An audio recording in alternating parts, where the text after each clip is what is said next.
कई बार भगवान हमारे रिश्ते खुद तोड़ देता है ताकि कोई हमारी जिंदगी खराब ना कर सके। दुनिया में सबसे खुश वही लोग हैं जो ये जान चुके हैं कि दूसरों से किसी भी तरह की उम्मीद करना बेकार है। जिंदगी में थोड़ा दुख भी जरूरी है।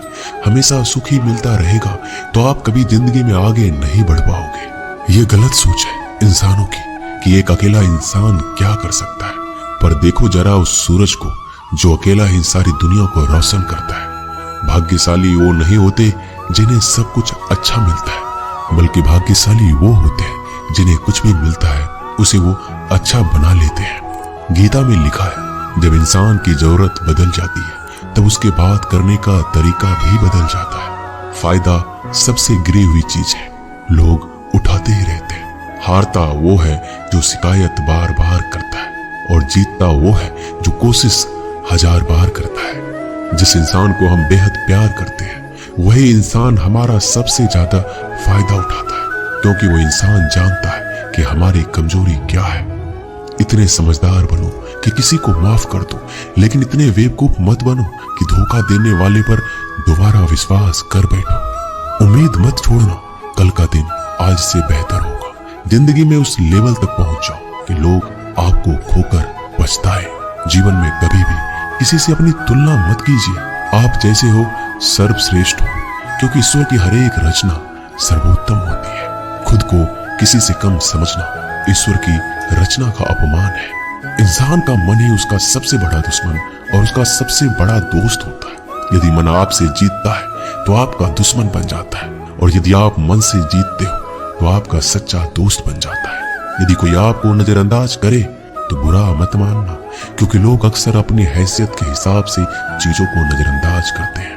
उन लोगों के पीछे कभी मत भागना जिन लोगों को आपकी कोई परवाह नहीं। श्री कृष्ण कहते हैं, गलती हर इंसान से होती है, लेकिन गलतियां सुधारता वही इंसान है जो दिल का साफ होता है और रिश्तों को खोना नहीं चाहता। जिंदगी का सबसे बड़ा थप्पड़ किसी से की गई उम्मीद मारती है। कभी कभी इंसान ना टूटता है ना बिखरता है, बस हार जाता है। कभी खुद से तो कभी किस्मत से तो कभी अपनों से। हर जिंदगी में खुद को समय जरूर दें, क्योंकि पहली जरूरत आप खुद हैं। याद रखना कि जरूरत से ज्यादा अच्छे बनोगे तो जरूरत से ज्यादा इस्तेमाल किए जाओगे। रिश्ते चाहे कितने भी बुरे हो उन्हें कभी मत तोड़ना, क्योंकि गंदा पानी प्यास बुझाने के काम नहीं आता, पर आग बुझाने के काम जरूर आता है। जमाना जब भी मुश्किलों में डाल देता है तो परमात्मा हजारों रास्ते निकाल ही देता है।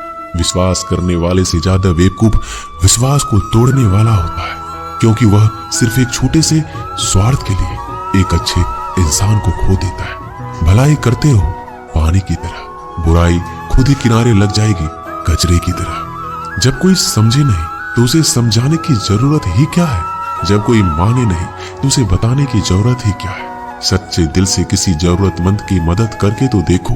अगर दिल को सुकून ना मिले तो कहना, जिसे जाना है उसे जाने दो। अगर वो आज रुक भी गया तो कल चला जाएगा। इंसान को इंसान से दूर कर देने वाली सबसे पहली चीज जुबान है और दूसरी चीज पैसा है। जिन्हें सपना देखना अच्छा लगता है उनकी रात छोटी पड़ जाती है, और जिन्हें सपने पूरा करना अच्छा लगता है उनके दिन छोटे पड़ जाते हैं।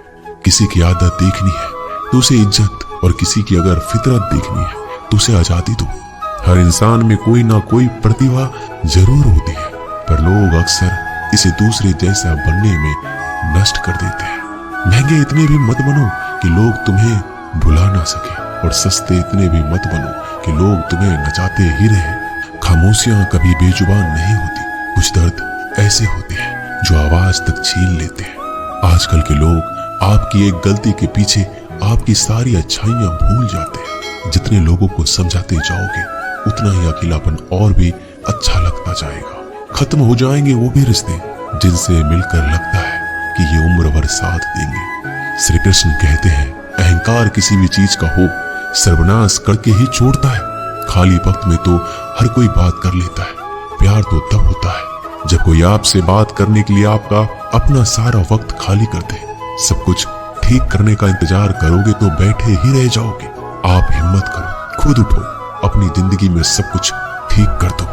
लोग पहचानना ही भूल जाए इससे पहले अपनी पहचान बना लेनी चाहिए।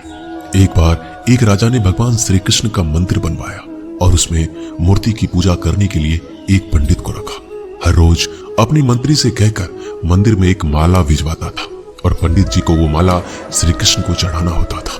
उसके बाद राजा जब दर्शन के लिए आता था तो पुजारी वो माला भगवान की मूर्ति के ऊपर से निकालकर राजा के गले में पहना देता। कई सालों तक ऐसा चलता रहा। पंडित जी अब बूढ़े हो चुके थे। एक दिन राजा की तबीयत खराब हो गई। उसने अपने सेवक को कहा कि तुम जाकर पंडित जी को माला दे आओ और उनसे कहो कि आज मेरी तबीयत खराब है, मैं आज मंदिर नहीं आ सकता, तो प्रतीक्षा ना करें। फिर राजा का सेवक वो माला लेकर पुजारी के पास गया और पूरी बात बता दी। पुजारी जी ने वो माला मूर्ति को चढ़ाई और सोचने लगे, इतने सालों से ये परंपरा चली आ रही है, लेकिन मैंने कभी भगवान का माला उतार कर खुद नहीं पहनी। शायद आज भगवान की यही इच्छा है कि ये माला मैं पहनूं, इसलिए भगवान ने आज राजा को नहीं भेजा। इसलिए आज अच्छा मौका है, ये माला मैं निकाल कर खुद पहन लेता हूँ। फिर उस पंडित ने भगवान की मूर्ति से माला निकाल कर खुद पहन ली। इसी बीच राजा का सेवक दौड़ के पंडित के पास आया और पंडित जी को कहने लगा कि राजा जी को ठीक नहीं लग रहा है, उनकी तबीयत और बिगड़ गई है, इसलिए अब वो प्रभु के दर्शन करना चाहते हैं। वो आ रहे हैं, उनकी सवारी जल्दी अभी मंदिर में आएगी।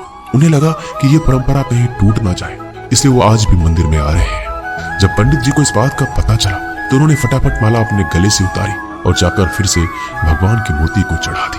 फिर कुछ देर बाद राजा वहां आए और रोज की तरह पंडित जी ने भगवान के ऊपर से माला निकाली और राजा को पहना दी। अब राजा ने उस माला को देखा तो उस माला में एक सफेद बाल नजर आया। राजा ये समझ गया कि ये बाल पंडित का है। राजा ने पुजारी से पूछा, क्या ये माला आपने पहनी थी? इसमें सफेद बाल कहां से आया?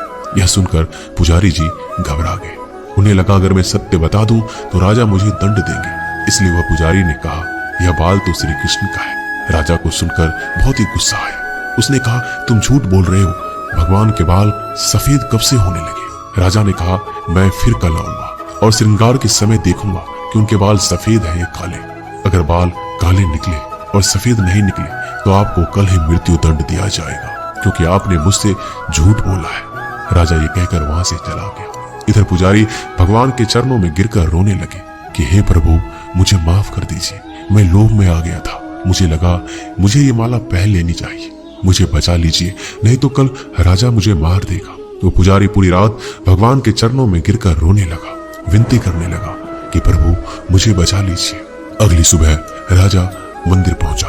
राजा ने भगवान की मूर्ति के ऊपर से मुकुट निकाला और उनके बाल देखे।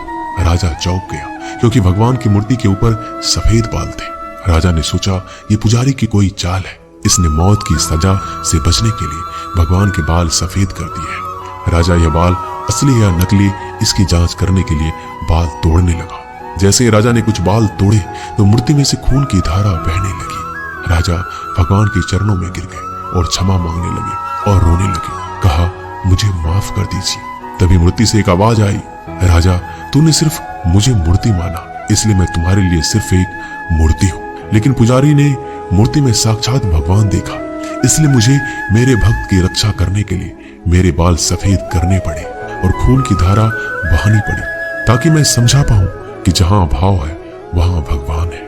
अगर आप वाकई में भगवान का स्मरण करते हैं, उन्हें देखना चाहते हैं, तो आपके अंदर सिर्फ भाव होना चाहिए। ये एक छोटी सी कहानी हमें शिक्षा देती है कि भगवान के आशीर्वाद के सिवाय कुछ भी संभव नहीं। अगर आप सच्चे दिल से भगवान को पुकारते हैं तो भगवान आपकी मदद के लिए जरूर आते हैं।